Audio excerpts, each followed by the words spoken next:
this is the lettuce keeper, basically a little bodyguard for your greens. Couple things.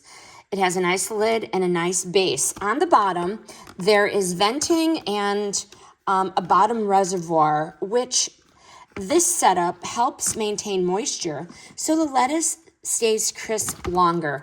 And that inner colander is actually useful because you can rinse and drain right in this same container.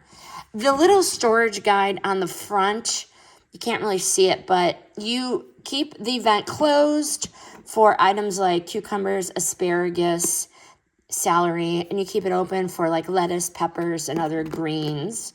That is very nice, handy.